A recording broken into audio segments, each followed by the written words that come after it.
So YLSBC MUN 2018, thank you very much for this wonderful conference. To start off, I would like to introduce the Mayor of Coquitlam. Richard. Thank you. Oh. Yeah. Oh.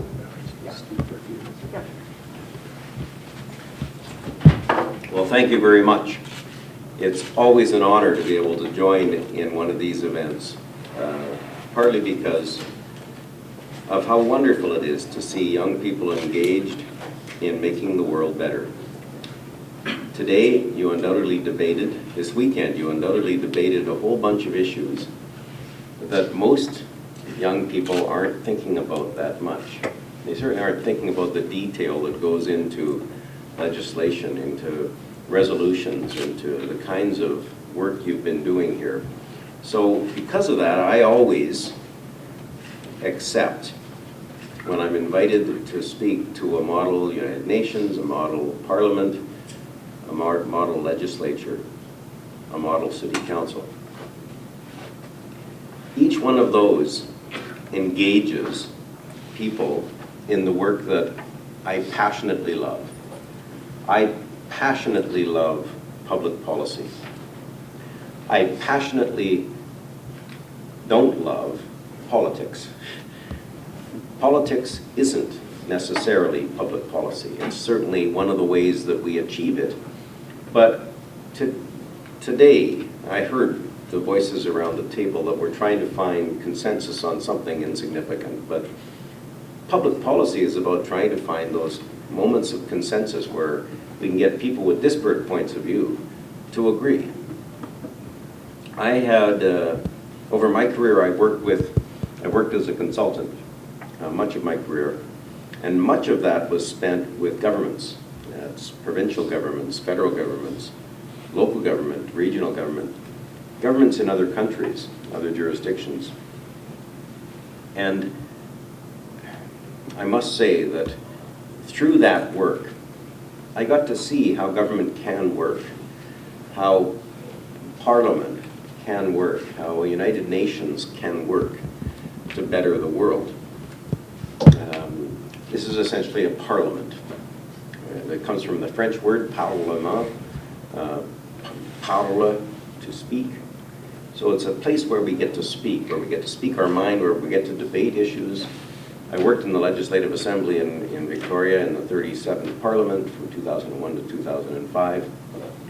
But I worked before that in governments, and I worked after that in local government as a councillor and then as mayor for the past decade. And I've always tried to foster in those assemblies, particularly at local government, at city council as an assembly, foster the idea that we can all get together. We can set aside the fact that we might have different political perspectives on something, and we can come to a consensus. And we do. The Coquitlam City Council votes unanimously about more than 90% of the time. That is, every now and then we actually have to count the votes, but it's typically fewer than 1 vote in 10 where I don't conclude it with those all in favor, all opposed. The motion carries unanimously. And that's typically because we work so hard to set aside political differences, to set aside the realities that the people, the political processes that got us there are no longer important when we're in an assembly. When we're at the table, what's important is good public policy. What's important is, who are we working for? Are we working for special interests, or are we working actually for a better world? And I think almost everybody that I've ever met in local government, in provincial government, in federal government, has worked hard for a better world. Now, they take different perspectives, they take different attitudes, they may have a different political philosophy than I do. But almost everybody that I work with, and almost everybody that I've worked with over many years in government, has had a passionate belief in their community, passionate interest in trying to make their community a better place.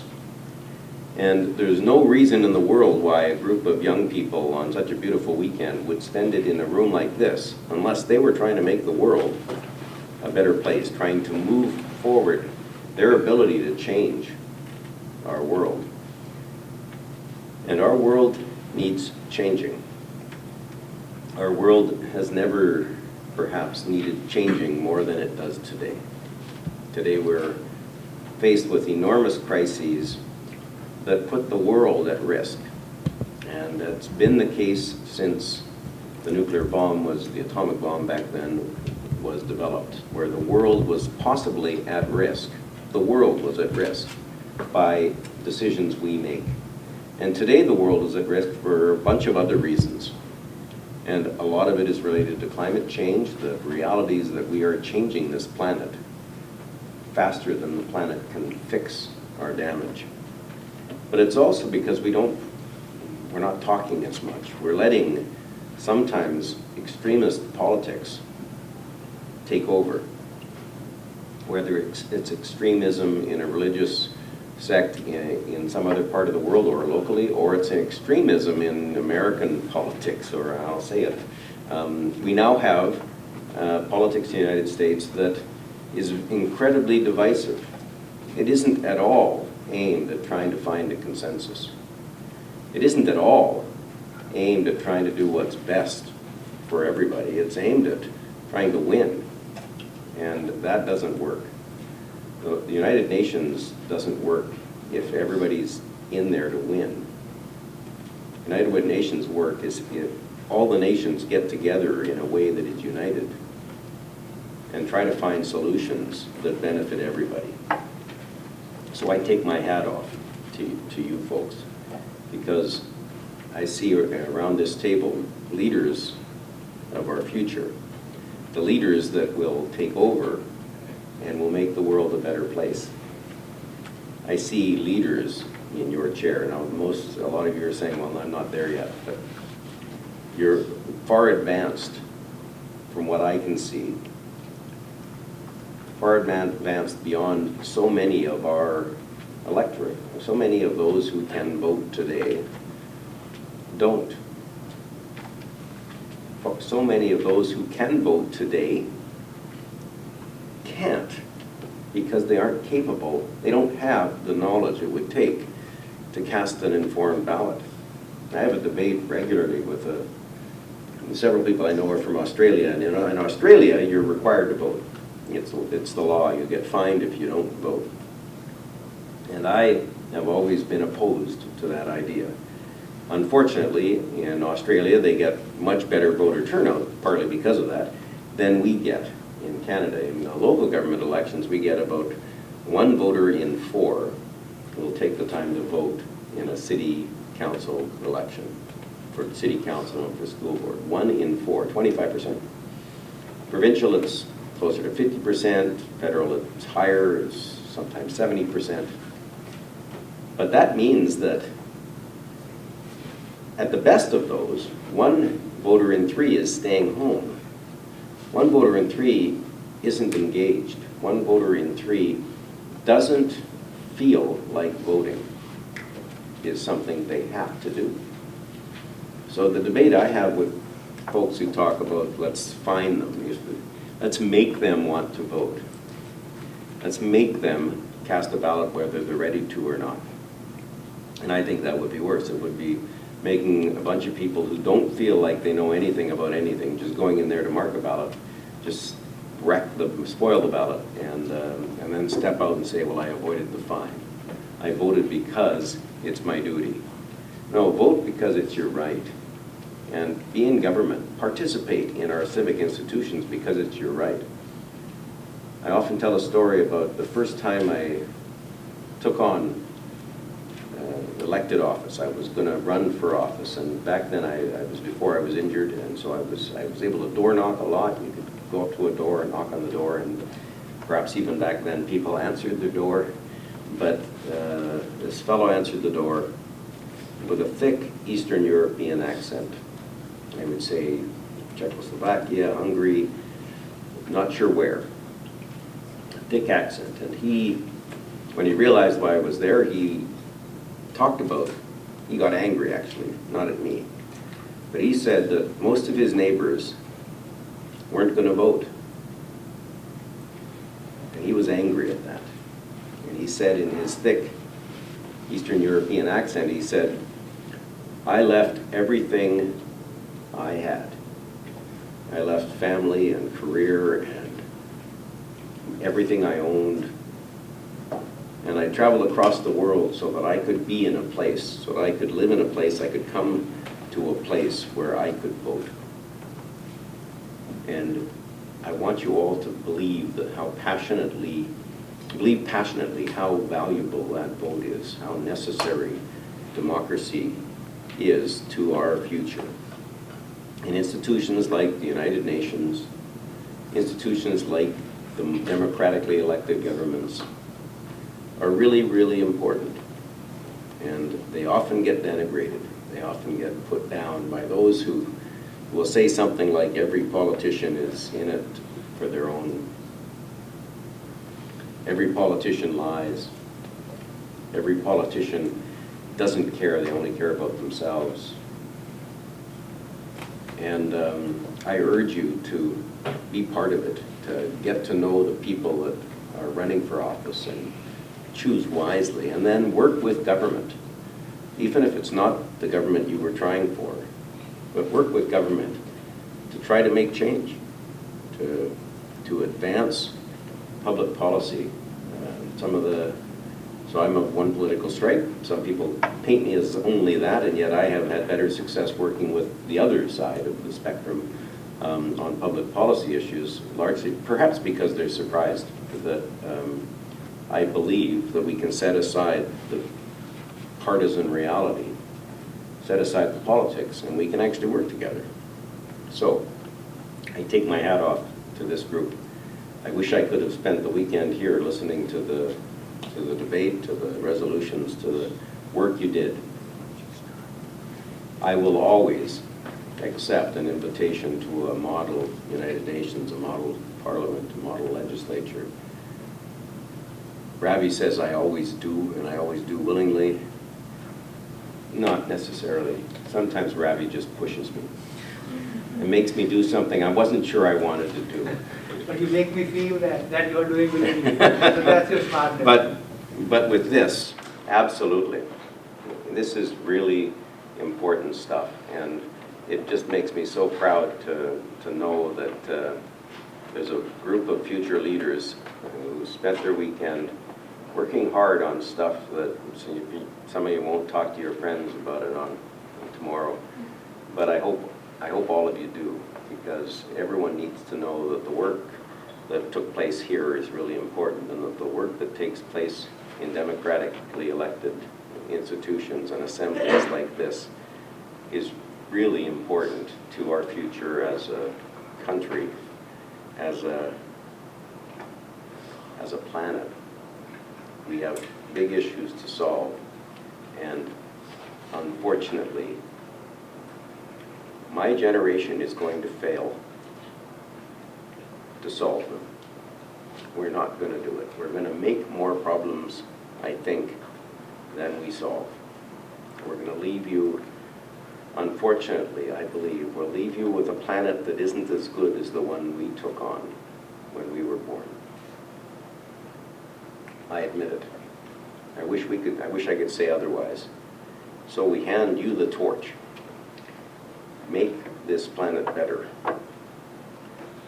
Do what you can to make democratic institutions better and make Canada better. Thank you. Thank you very much.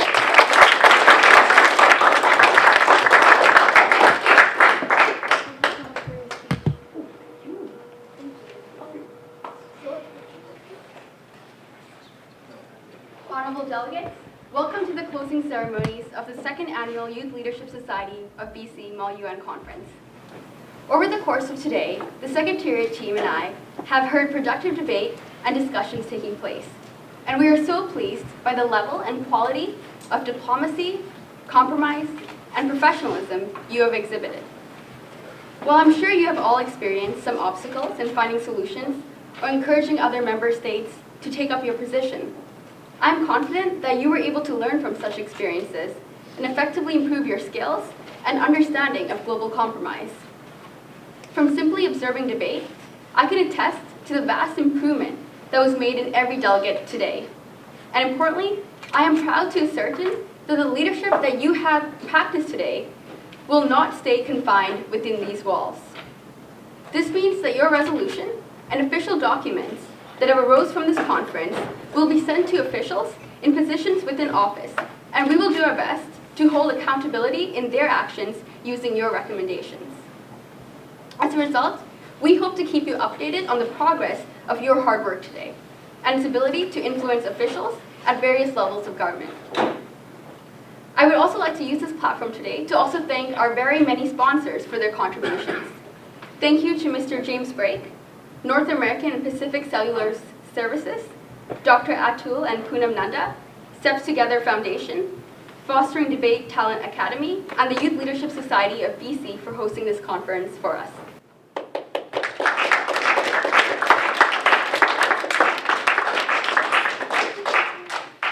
As well, we, the Secretariat of YLSBC MUN, would like to extend a sincere thank you to Ravi Safaya for his mentorship and guidance throughout the process of organizing this conference.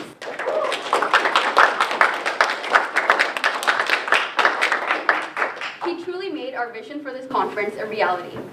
Thank you so much, Uncle Ravi, for putting in so much effort in allowing us, youth, to succeed in our aspirations.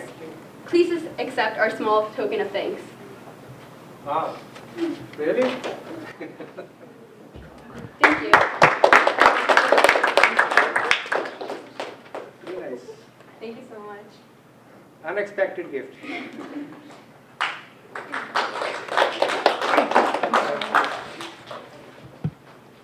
While today was very productive and inspirational, it is only a stepping stone for a lifetime of being a leader who fosters diplomacy. I challenge you today to incorporate some of your experiences from today in inspiring audiences and addressing a deficit in the world. I sincerely believe you can use the tools from today to apply it into your life in reaching new heights and influencing positive change. But now, without further ado, the presentation of awards by our director, Brandon Wu. So before that, I'd just like to give a quick speech. So YLSBC MUN was quite the experience. I've never experienced such a unique committee in such a unique environment. Many years ago, I was also a very scared young delegate, just like you guys. And at my very first conference, I only said one thing, and that was money laundering was bad. As you may know, that was a very obvious statement.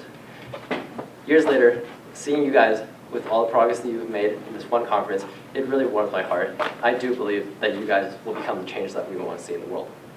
And for those of you who were not able to speak as much as you would like to today, I do encourage you to find more diplomatic solutions and to continue pursuing the activity of Model UN. Now, without further ado, I will announce awards. So, beginning with the Position Paper Award. The Position Paper Award is given to a delegate who have researched immensely and are greatly knowledgeable about the topic at hand. It is given to Shoya Lamba from Mexico and Eugene Zhang from China.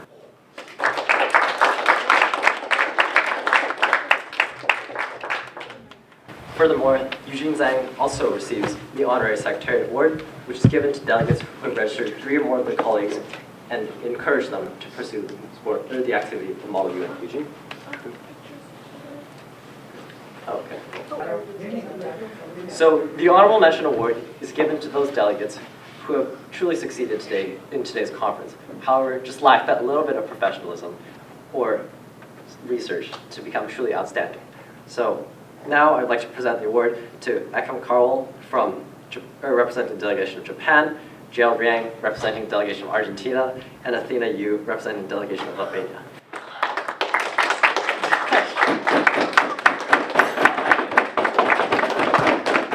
Furthermore, Athena Yu also receives the Honorary Secretariat Award. Delegates can stand in the order they were called up. Oh, so. So Ekam, Gerald, and Athena. Thank you. Okay.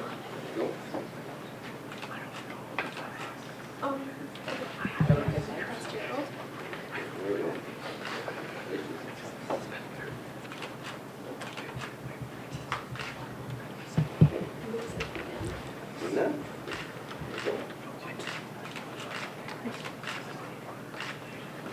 Okay.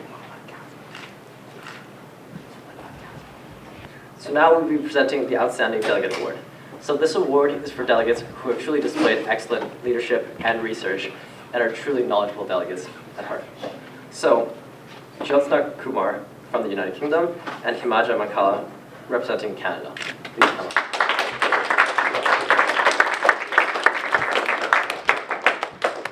Himaja Mankala also received the Honorary Secretary Award.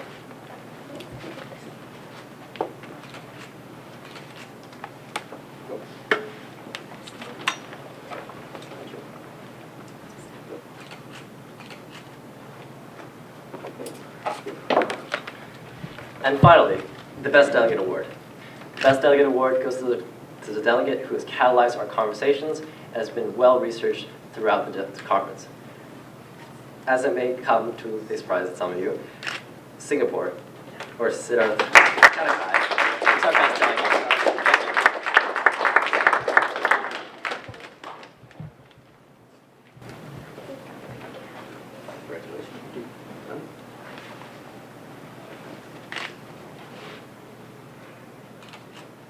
Let's give a round of applause to all of our award winners.